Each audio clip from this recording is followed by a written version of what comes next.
各位 AI 金融咖啡嘅忠實聽眾新朋友，大家好，我係你哋嘅老朋友 Emily，多謝大家有準時蒲頭收聽我哋嘅節目啦。未開始之前，Emily 想先喺度厚面皮，咁拜託大家，如果你哋中意我哋嘅節目，覺得有內容又聽得開心嘅話，記得上個 like，訂閱埋我哋嘅 channel。再幫手 share 出去俾更多朋友仔知道，你哋每一個 like、每一個 subscribe 同埋每一個 share 都係我哋繼續努力為大家帶嚟更多精彩內容嘅最大動力，真係萬分感謝大家嘅支持啊！好啦，講完例牌賽，我哋即刻入正題，因為今日嘅題目真係好精彩。今日我哋要講嘅嘢全部都係市場熱話，有木頭姐 Cathie Wood 最新研報，佢又再壓住未來，話唔了解人形機器人，分分鐘錯過下一個 Tesla， 哇，聽到都興奮。但與此同時，有個新聞話，普通投資者對嗰啲 Big Tech 股，例如 Apple、Microsoft 呢啲個熱情好似有啲降溫喎，究竟咩事呢？仲有，大家細個睇科幻片，成日見到嘅殺手無人機、自動駕駛、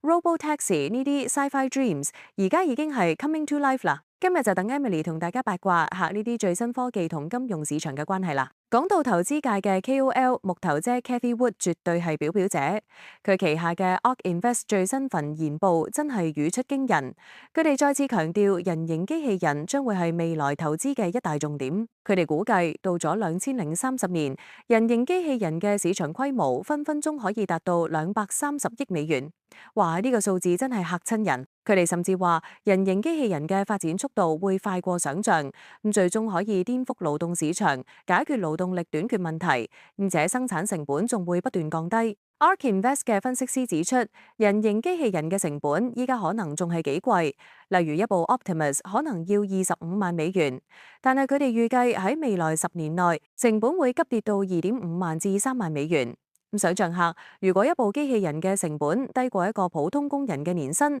咁將會對全球經濟帶嚟幾大嘅改變啊！呢啲機器人唔單止可以做工廠入邊重複性高嘅工作，將來甚至可以入屋幫手做家務，甚至照顧長者，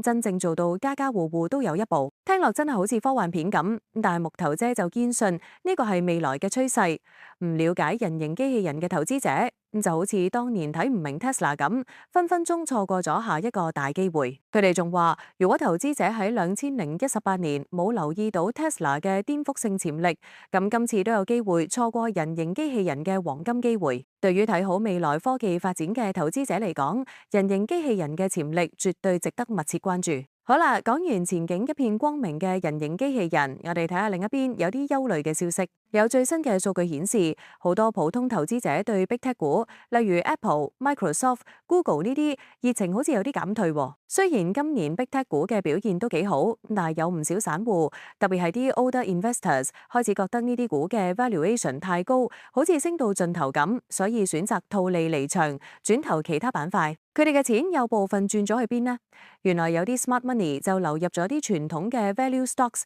例如 consumer staples 同埋 international stocks， 即係話佢哋可能覺得科技股個 risk 高咗，想揾啲相對穩定同埋估值冇咁高嘅股票。有分析師提到，市場入邊 big tech concentration 真係太高，大家開始擔心一旦呢啲龍頭科技股有咩風吹草動，成個大市都會受影響。不過 Emily 覺得，雖然短期內有啲資金流出，但 Big Tech 始終係創新嘅火車頭，佢哋嘅研發同埋技術應用依然係引領住未來嘅發展，所以長遠嚟講，呢啲公司嘅潛力都係唔可以輕視㗎。呢個資金流向嘅變化，正正反映出投資者對風險同回報嘅重新評估，係一個值得持續觀察嘅市場信號。最後，我哋要講下啲真正令大家 wow 一聲嘅科技。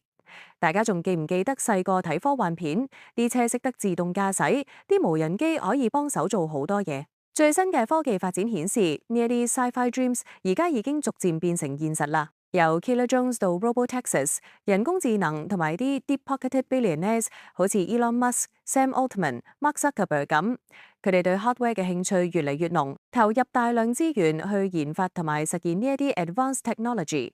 例如自動駕駛汽車已經喺好多城市進行測試，有啲甚至開始提供服務。而軍事上，無人機嘅應用亦都越嚟越廣泛。雖然有啲科技聽落有啲 scary，好似 Killer Drones 咁，但 Emily 相信任何科技都係雙刃劍。關鍵係我哋點樣去 responsible 咁應用佢。呢一啲科技嘅突破，唔單止係技術上嘅成就，亦都對投資市場帶嚟深遠影響。當科幻概念逐漸變成現實，背後嘅產業鏈同相關公司就成為投資者尋找新機會嘅目標。以前可能大家只係睇 software 公司，但係而家連 hardware 都因為 AI 而變得咁重要，呢一個 shift 真係值得大家深思熟慮㗎。投資者需要更新佢哋嘅 investment thesis，去捕捉呢啲新興科技所創造嘅價值。今日我哋 AI 金融 Cafe 同大家分享咗好多關於 AI、機器人同埋投資市場嘅最新動態，由 Cathy Wood 力撐人形機器人，到普通投資者對 Big Tech 嘅觀望態度，